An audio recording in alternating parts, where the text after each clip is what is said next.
Hello, Adam Bazalgette, back here in beautiful Naples, Florida. I'm two-time PGA Teacher of the Year Award winner down here, founder of Scratch Golf Academy, and today's subject, how to hit a fairway bunker shot. Stay tuned.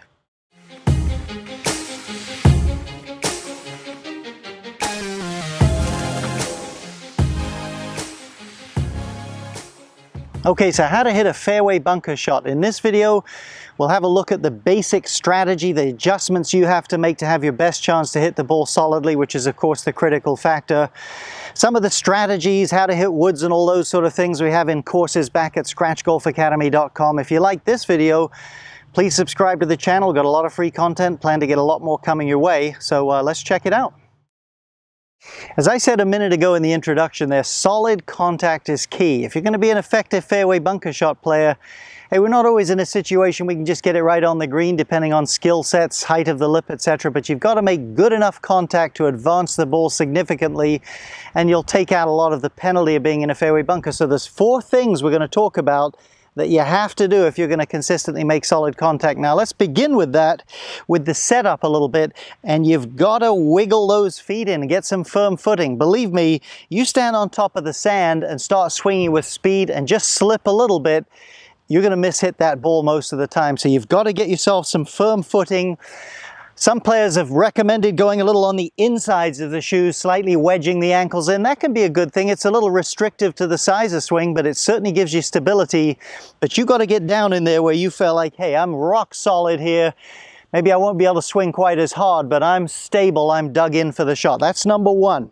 Number 2 thing you have to do, in reaction to that, or to offset that if you like, you've got to shorten up on the club a little bit. Now, most people don't do this enough, but if you dig in that much and you don't shorten up very much, you have a little bit of a mismatch. Effectively, the club's too long. Let me show you a close-up. As I hop back from these footprints, that's actually the way I was standing. Now, obviously, this is mounded up, but there's some depth in those footprints. This sand's soft. I'm down there a fairly good bit. And if you look at the handle, so many people, they just creep down at a fraction of an inch. It's not going to be enough to offset that. Whatever that is, you need to have something fairly similar in terms of how much you choke down.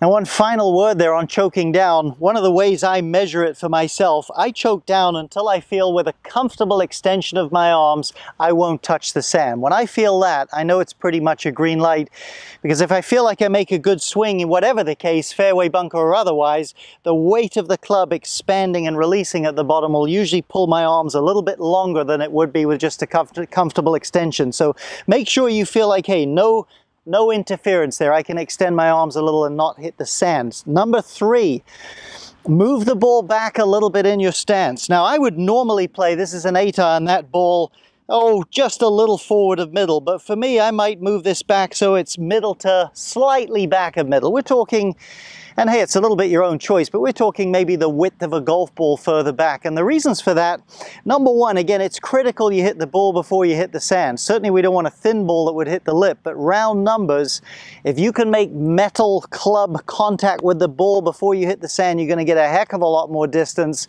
than if you hit the sand first. You're not going to get the ball very far that way. So play it back a little bit, helps you do that. And remember, when you're dug into the sand like that, like I am here, you're not as mobile as you normally would be. You can't use your lower body quite with the same energy you would. So in all likelihood, you're going to probably release the club a little bit sooner than your best swing on the fairway. And again, that requires that the ball's back a little bit to make sure you don't hit the sand first. So that's number 3. And then number 4, and this is more the swing within yourself. Listen, you've dug in here, your balance isn't so good. You've made the club shorter. That costs you distance. I've already said a minute ago, you're not able to swing quite as hard when you do this, and I don't care what you do, you're just not going to make as good a compression of club to ball when it's down in the sand a little bit as you would when it's sitting up on the grass. So for all those reasons, you're losing a little bit of yardage. You'll have to play with it to see what works for you, and certainly situations vary it, but it's going to be at least a club. Often I'll vary 2 clubs or even more than that if the lip allows me to do it. So swing within yourself, you're not going to get your normal amount of distance. And if you do these things, you got a pretty good chance to hit a decent shot. Let me go ahead and hit a couple of shots and sort of show you. Okay, so I like my ball position. I'm feeling steady. Got my choke down to where I don't feel like I'll reach the sand, and now just nice and stable. Just a little divot, and that was a pretty solid shot.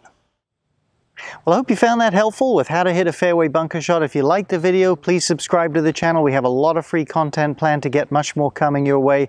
ScratchGolfAcademy.com is my website. Everything's there, including full courses in every aspect of the game. Thanks again for your time.